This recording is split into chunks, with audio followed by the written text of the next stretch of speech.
พระพุทธเจ้าอันเป็นรวมกันเป็นอย่างพระรัตนตรัยปีเฮาเคารพและสักการะบูชาที่สูงที่สุดในชีวิตของคนเฮาศรัทธาญาติโยมเมื่อตะวันนี้ศรัทธาญาติโยมก็มีหลายท่านหลายคนก็ได้โทรมาหาในตอนยามเย็นเมื่อตะวันนี้ว่าตุเจ้าบอกออกรายการวิทยุกาเพราะว่าตามที่ตั้งครูบาอาจารย์เพิ่นได้บอกว่าวันมีรายการพิเศษทุกเจ้าก็สละใจเลยไปทำการทำงานถอยลูกพระลูกเนนก็เลยติดพันก็เลยไม่สามารถที่จะออกในรายการทันได้โดยการที่ท่านอาจารย์ท่านพระครูเพิ่นก็ได้แจ้งมาทางไลน์เช่นเดียวกันแต่ทุกเจ้าไม่ได้เปิดอ่านก็ขออภัยกับศรัทธาญาติโยมโยมพ่อโยมแม่โยมพี่โยมน้องท่านผู้ติดตามรายการอย่างรายการธรรมะยามเย็นจากตุเจ้าวัดทุ่งปะเก็ดวันนี้เป็นวันศุกร์ที่8เดือนมกราคมพุทธศักราช2564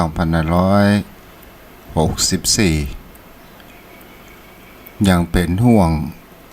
แห่งการเริ่มต้นปีพุทธศักราชใหม่เป็นสิ่งที่คนเหล่านั้นจะหาว่าวันใหม่เดือนใหม่ปีใหม่เป็นสิ่งที่คนเหล่านั้นจะหาได้ว่าอันอย่างใหม่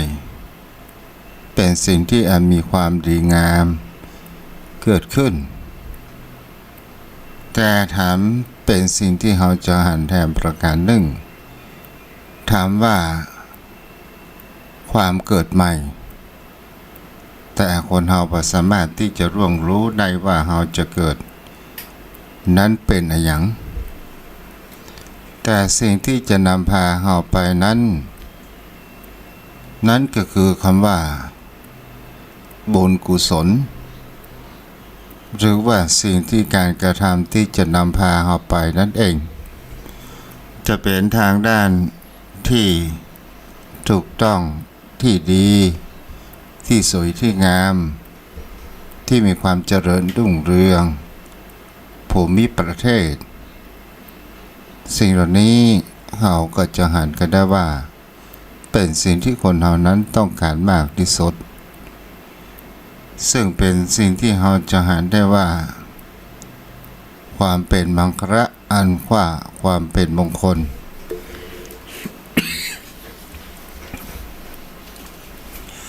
เกิดอยู่ในภูมิประเทศที่ดีที่มีปัจจัยสี่พร้อมเรียกว่าสัพพยะโดยปัจจัยสี่ที่อยู่อาศัยเครื่องนึ่งห่มยารักษาโรคอาหารและเป็นสิ่งที่ดีที่สุดมากที่สุดนั้นก็คือพบในคำว่าใต้ร่มเงาของแห่งคำว่าพระพุทธศาสนานี่ก็คือเป็นสิ่งที่คนเหล่านั้นอยากจะเกิดอยากจะพบ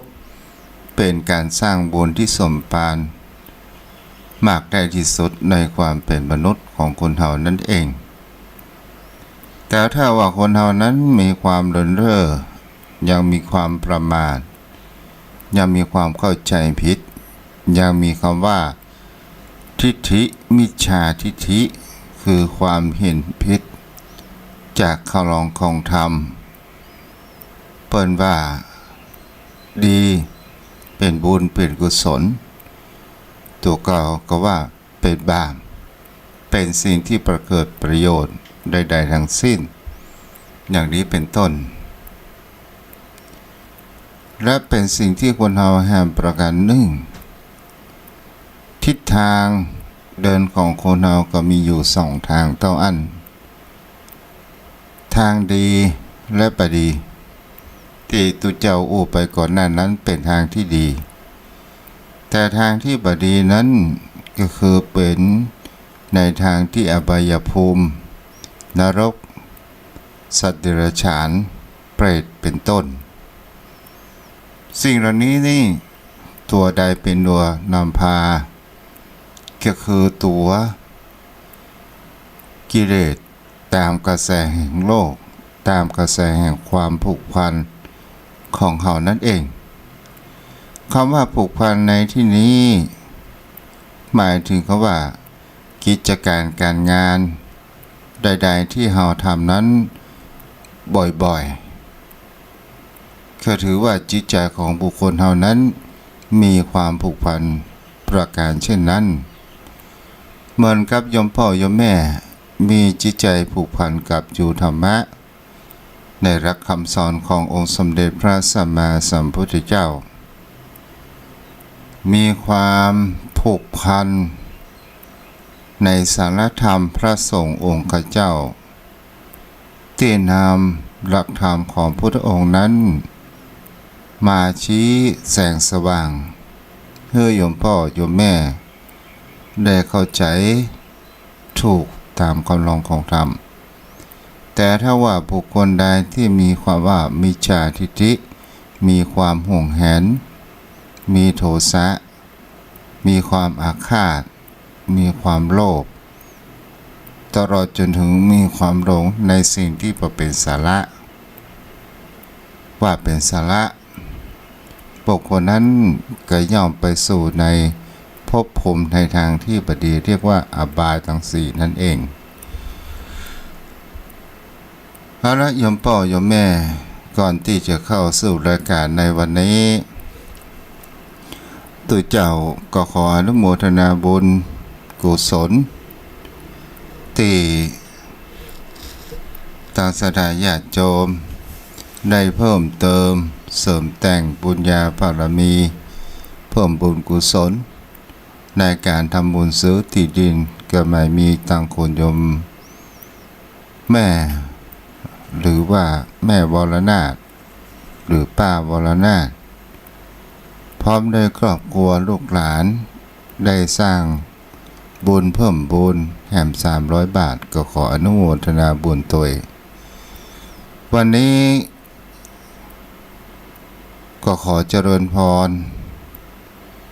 ไม่ยามพ่อออกไม่ออกศรัทธามีพ่อหมอนแม่หมอนโยมพ่อโยมแม่โยมพี่โยมน้องที่รับฟังอยู่เสียงอาจเสียงเหมือนกับว่าเสียงภาษาก็ขออภัยไว้ตัวสถาญาติโยมโยมพ่อโยมแม่พ่อบัตรทุกเจ้าก็มาทำการทำงานก็เลยได้พักสายตาได้งีบไปแต่สะดุ้งแห่งกรรมโอ้พอจะ5 โมงละเป็นว่าเขางีบบ่ได้รับนะโยมพ่อโยมแม่งีบ ไปสักพักนึงตื่นมาก็โอ้เวลาก็ขายค่อยออกไปเกี่ยวประตัน แล้วก็วันนี้ก็มาอยู่กับกัน วันนี้จะอู้ถึงเกี่ยวกับบุญญาภิสาทคาถาอ่านว่าโดยห่วงแห่งบุญกุศล8 ประการสิ่งเหล่านี้เป็นสิ่งที่คนเรานั้นจะต้องการที่สุดโยมพ่อโยมแม่เราจะหันได้ว่า คำว่าบุญคนเหล่านั้นชอบเรียกกันมากที่สุดบุญก็คือเป็นสิ่งที่พึ่งพาเป็นสรณะของผู้คนบุญ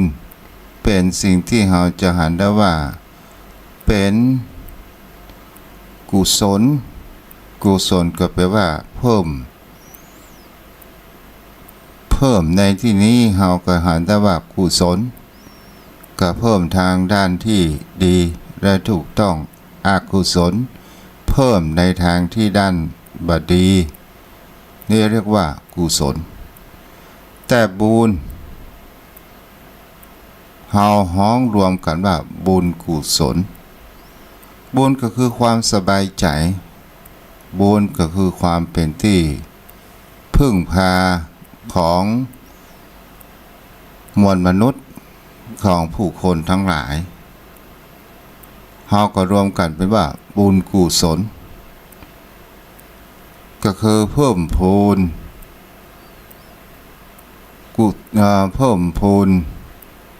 ที่พึ่งพาให้กับเฮารวมกันเรียกว่าห่วงมีลักษณะเป็นสิ่งที่จะนำพาเฮาไปในทางด้านที่ดีจะเป็นเทวดาภพภูมิเทวดาพรหมมนุษย์อย่างนี้เป็นต้นเอาละศรัทธาญาติโยมทั้งหลายที่เฮาได้รับศีลก็ตามได้ยินก็ดีได้อ่านก็ดีคำว่าสารณะก็แปลว่าที่พึ่งพุทธังสรณังกัจฉามิเนี่ยสารณะนั่นก็คือหมายถึงคำว่าเป็นที่พึ่งของมวลมนุษย์ศรัทธาญาติโยมทั้งหลายคนเราจะหันได้ว่าบนโลกใบนี้มันพึ่งพาอาศัยซึ่งกันและกันแม้กระทั่งร่างกายสังขารชีวิตของมวลมนุษย์ของคนเราก็ตามมันจะต้องอาศัยซึ่งกันและกันร่างกายของคนเรานั้นที่ตามที่พระองค์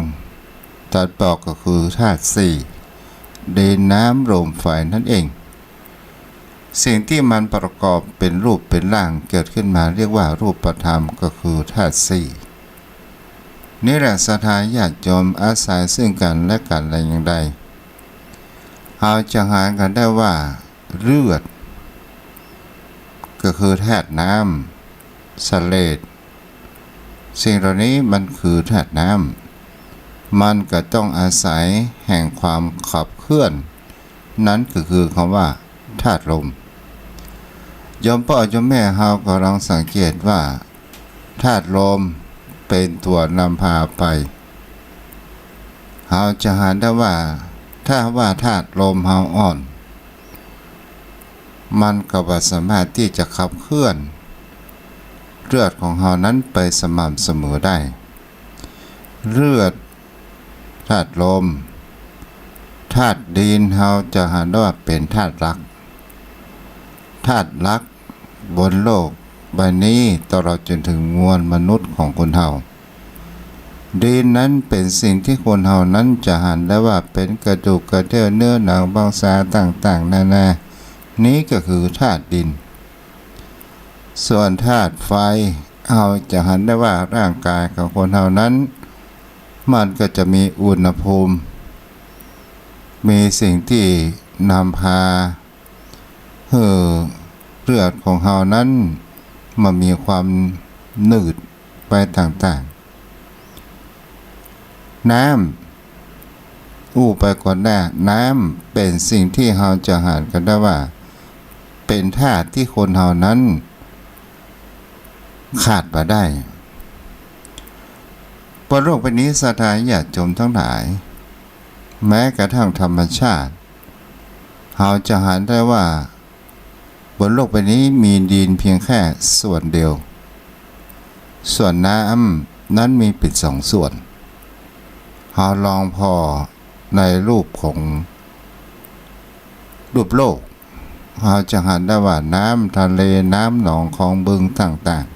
ๆเป็นใหญ่มากกว่าธาตุอื่นๆถ้าคนเฮานั้นบ่กินน้ำขาดน้ำเฮาบ่เกิน7 วัน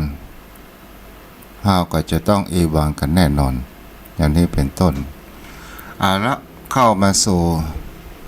ในหลักธรรมอย่างว่าสรณะบุญกุศลที่จะเป็นที่พึ่งเฮามีอยู่8ด้าน8ประการด้วยกัน นั่นก็คือคำว่า 1. บุญกุศลที่ถึงเฮาถึงพระพุทธเจ้าเป็นสรณะ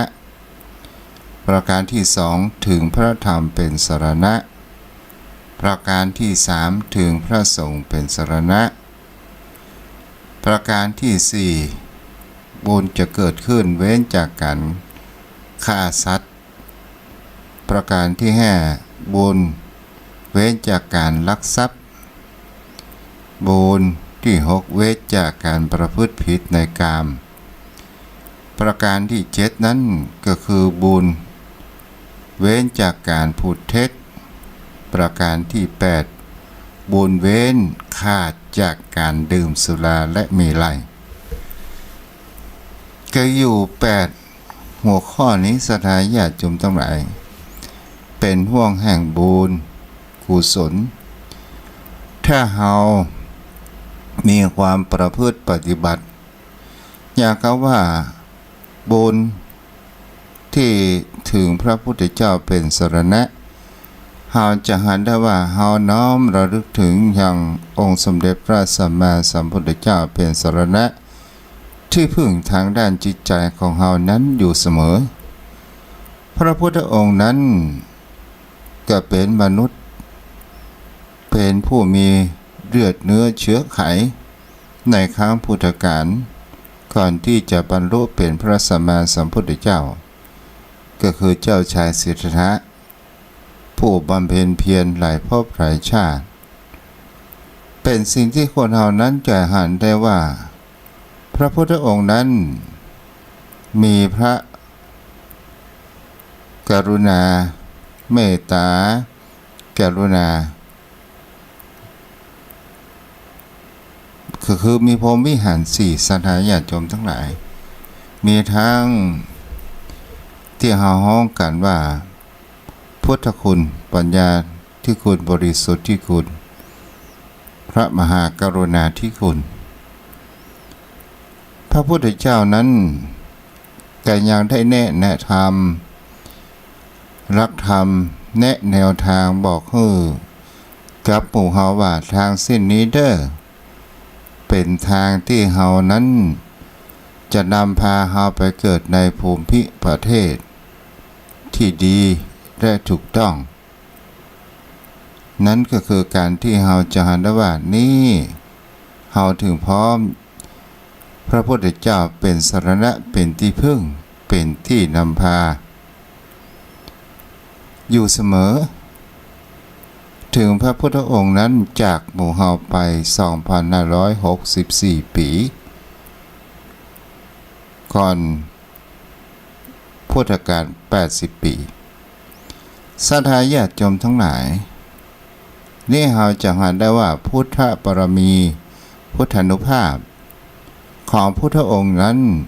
ยังมีอยู่แท้จริงอย่างพิสูจน์และหันได้ในการที่เราลงมือทำประพฤติปฏิบัตินั่นเองต่อมาก็คือประการที่2บุญที่ถึงพร้อมพระธรรมเป็นสรณะพระธรรมในที่นี้ไม่ได้เป็นตัวเป็นตนไม่ได้เป็นรูปธรรมแต่มันเป็นคำว่านามธรรมบุคคลเราจะหันได้ว่าพระธรรมก็คือคำสั่งสอนของพระพุทธองค์ที่เป็นแสงสว่างเป็นประทีปเป็นธรรมที่บอกให้กับคนหลงทางให้รู้จักทางเป็นธรรมที่ ง่ายของที่ความเฮือง่ายภาชนะที่ความเฮือง่ายขึ้นนี่เป็นสิ่งที่เราจะหันกันได้ว่าพระธรรมก็คือคำสั่งสอนถ้าเรามองว่าก็เพิ่นเขียนในหนังสือเนาะไหนว่าเป็นรูปธรรมก็คือแท้ที่จริงเราก็ลองคิดดูว่าเราหาหนังสือแม่นเราอ่านแต่บางครั้งบางคราวคนเราบ่ได้นำมาประพฤติปฏิบัติเราก็จะหันได้ว่ามันผ่านมาแล้วมันก็ผ่านไปแต่ถ้าว่าเรามองโลลึกๆไปมันก็คือเป็นน้ำพระธรรมคำสอนของพุทธองค์ที่มันเป็นคำว่านามธรรมเป็นสิ่งที่คนใดปฏิบัติประพฤติปฏิบัติบุคคลคนนั้นก็จะมีพุทธานุภาพขององค์สมเด็จพระสัมมาสัมพุทธเจ้าคุ้มครองของบุคคลที่ประพฤติปฏิบัติคุณงามความดีนั่นเองประการที่3ถึงบุญกุศลที่ถึงพร้อมพระสงฆ์เป็นสรณะเราจะหันกันได้ว่าถึงพร้อมพระสงฆ์เป็นสรณะถ้าเราบ่มีพระสงฆ์สาวกขององค์สมเด็จพระสัมมาสัมพุทธเจ้าที่นำรักธรรมคำสอนของพระพุทธองค์สืบกันมาป่านนี้เราจะหันได้ว่ามันก็เหลือเพียงแค่พระธรรมมันก็บ่สามารถที่จะนำพาเอาหลักธรรมของพระพุทธองค์นั้นมาเผยแผ่มาเป็นประทีปมาเป็นแสงสว่างให้กับหมู่เราผู้คนได้นี่เราจะหันได้ว่าเราถึงพร้อมพระสงฆ์เป็นสรณะข้อต่อมาก็คือบุญเว้นการจากการฆ่าสัตว์ตั้งแต่ข้อ4จนถึงข้อที่8ก็คือศีล5เฮาก็กันง่ายๆนั้นก็คือศีล5เฮาเว้นจากการฆ่าสัตว์ทำไมเป็นสิ่งที่เฮาจะหันกันว่าตุเจ้านั่นได้แก่เป็นตุเจ้าบ่สามารถที่จะฆ่าสัตว์อย่างได้ฆ่าสัตว์ในที่นี้เฮาเว้นจากการประหารเบียดเบียนคนอื่นหรือว่าสัตว์เดรัจฉานก็ตามที่บีรมปานและเป็นสิ่งที่เราจะหันกันได้ว่าบุคคลที่จะเว้นจากการฆ่าสัตว์ได้ก็คือเป็นบุคคลที่มีคำว่าเมตตาธรรมเกิดขึ้นอยู่ในจิตใจและเป็นสิ่งที่คนเฮานั้นจะหันได้ว่าผู้คนเฮานั้นมีความแตกต่างกันไปทางด้านจิตใจและเป็นสิ่งที่เราจะหันกันได้ว่าบุคคลเว้นจากการฆ่าสัตว์นั้น เบียดเบียนสัตว์นั้นบุญกุศลก็จะนำพาให้เรานั้นเป็นคนที่มีจิตใจดีเป็นจิตใจที่มีเมตตาธรรมเป็นจิตใจที่มีกุศลเต็มเปี่ยมและจะได้ความว่าภาระอานิสงส์ก็ทำให้จิตใจของเรานั้นมีความสบายอายุของคนเรานั้นก็จะมีความยืนยาวไปตามอายุไขในการที่เราไปเกิดในภพภูมินั้นนั่นเองในภพภูมิที่ดีชีวิตทุกชีวิตมีการรักตัวเองมีการรักตัวเองแม้กระทั่งสัตว์เดรัจฉานเราจะเห็นได้ว่าสัตว์เดรัจฉานนั้น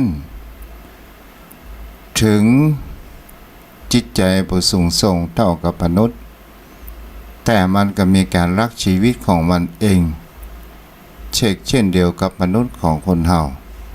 ก็คือละเกียรติเพิ่นเฮาว่าเกียรติชั่วกลัวตาย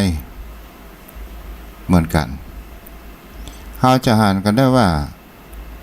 จะเป็นสัตว์อะไรอย่างก็ตามเมื่อมันจะใกล้ตายหรือว่าเราไปทรมานมันก็พยายามที่จะวิ่งหนีสิ่งที่มันจะเกิดขึ้นกับตัวของมันเองต่อมานั้นบุญกุศลเว้นจากการลักทรัพย์โยมพ่อโยมแม่เราก็จะเห็นได้ว่าบุคคลใดผู้เว้นจากการลักทรัพย์นั้นก็จะมีคำว่าภระอานิสงส์แห่งการที่ว่าเราจะมีทรัพย์สินเงินทองต่างๆเราจะมามีความขัดสน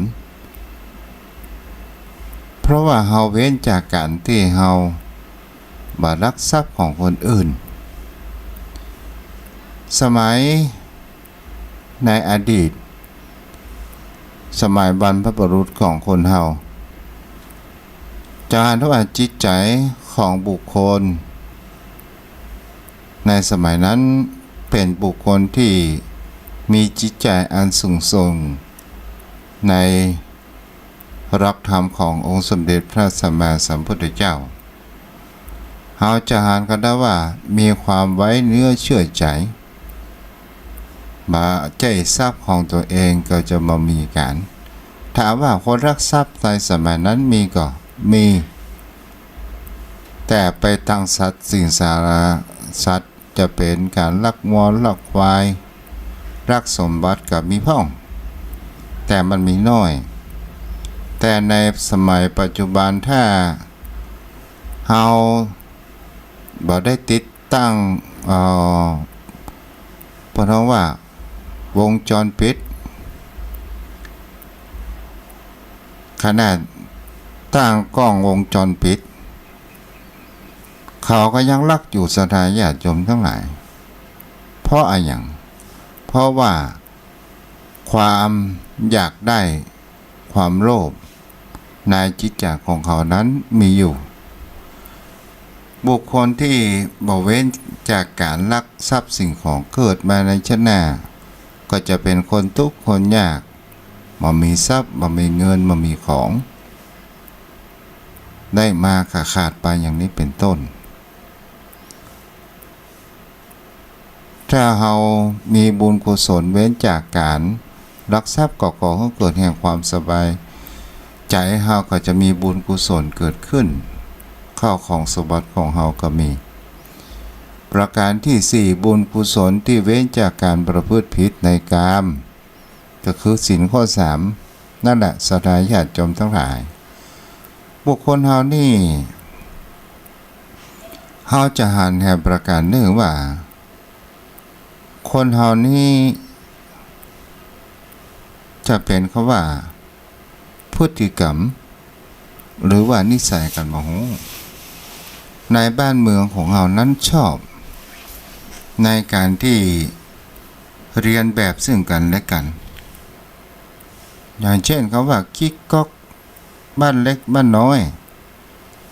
แต่เราจะเห็นได้ว่าบ้านเล็กบ้านน้อยสิ่งเหล่านี้มีความประพฤติผิดในกาม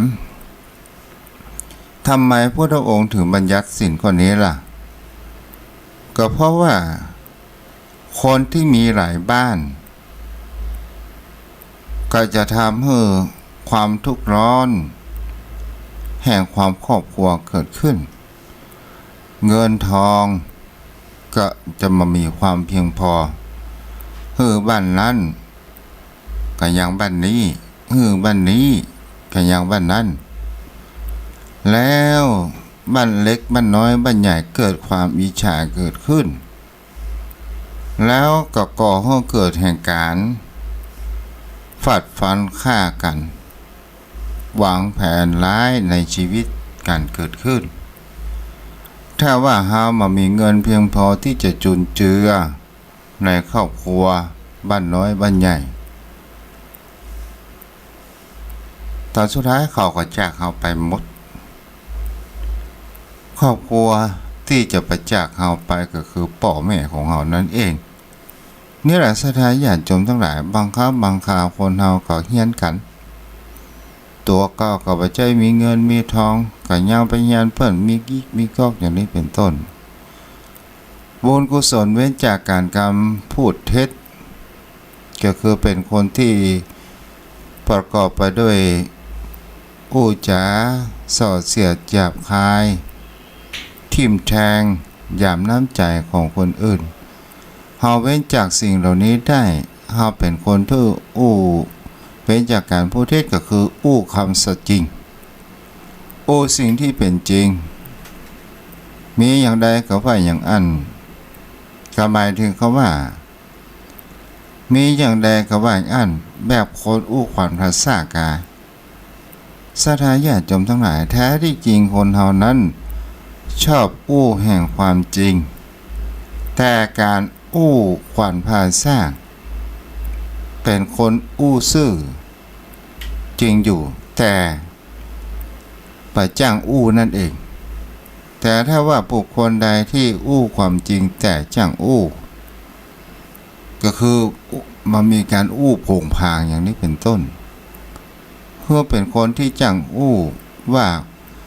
ในเวลานี้ควรอู้หรือไม่ถ้าเฮา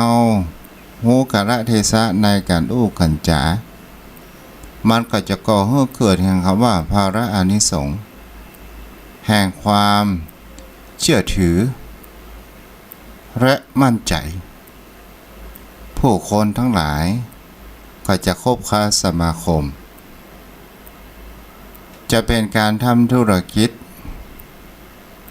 การค้าการขายก็ตามก็จะต้องคนเราต้องการมากคำว่าอู้สัจจริงก็คือเว้นจากการพูดเท็จประการสุดท้ายก็คือเว้นจากการดื่มสุราและเมลัยถ้าคนเรานั้นหาได้ว่าเรายาป่าปิ้งกินไปแค่นั้นมันประเกิดผลใดๆทั้งสิ้นเงินทองขาดเสี่ยงโรคภัยไข้เจ็บก็เข้ามาแฝงกับการดื่มสุราอย่างนี้เป็นต้นและเป็นสิ่งที่เราก็จะเห็นได้ว่าบุคคลที่มีคำว่าแอลกอฮอลิซึมที่ไม่สามารถที่จะขาดสุราได้ดื่มตอนเช้าเมาตลอดทั้งวันการงานก็ขาดคนอยู่ใกล้กับเหม็นสาบขี้ห่าและก็มามีความน่าเชื่อถือและเป็นคนที่ถ้ามามีสตางค์ที่จะไปซื้อสุรากินตลอดทั้งวันก็จะไปลักขโมยต่างๆนานาเกิดขึ้นบางครั้งบางคราวไปลักสัตว์ไปลักไก่เปิดมาฆ่าและเอาไปขายให้บุคคลที่โอ้โหเพื่อที่จะแลกดื่มกินสุราอย่างนี้เป็นต้นนี่แหละในห่วงถ้าบุคคลใดได้ทำบุญแบบ8ประการตอนนี้ก็จะก่อให้เกิดแห่งคำว่าห่วงบุญกุศลอย่างคำว่าห่วงน้ำเนาะสถานญาติโยมทั้งหลายก็คือมันเป็นอยู่ในขอบอยู่ในวงอยู่ยัง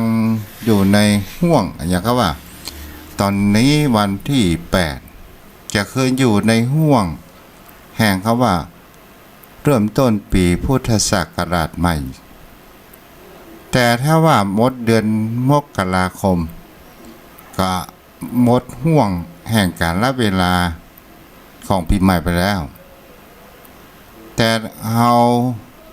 หาว่านี่ก็คือปีใหม่สากลแต่ห่วงเวลาแห่งว่าปีใหม่เมืองปีใหม่ของคนไทยก็คือ15 เมษายนนี่ก็คือเป็นสิ่งที่เราจะหาได้ห่วงแห่งบุญกุศลจะเป็นห่วงกิเลสตัณหาห่วงบาปอกุศลอย่างนี้เป็นต้นมันก็คือคำว่าห่วงหมายถึงคำว่ามันก็เหมือนกับวังบนเป็นห่วงอย่างครับเอาหันน้ำพัดตะกายสถานญาติโยมทั้งหลายนั่นก็คือห่วงน้ำมันคือมันสามารถที่จะนำพาบุญกุศล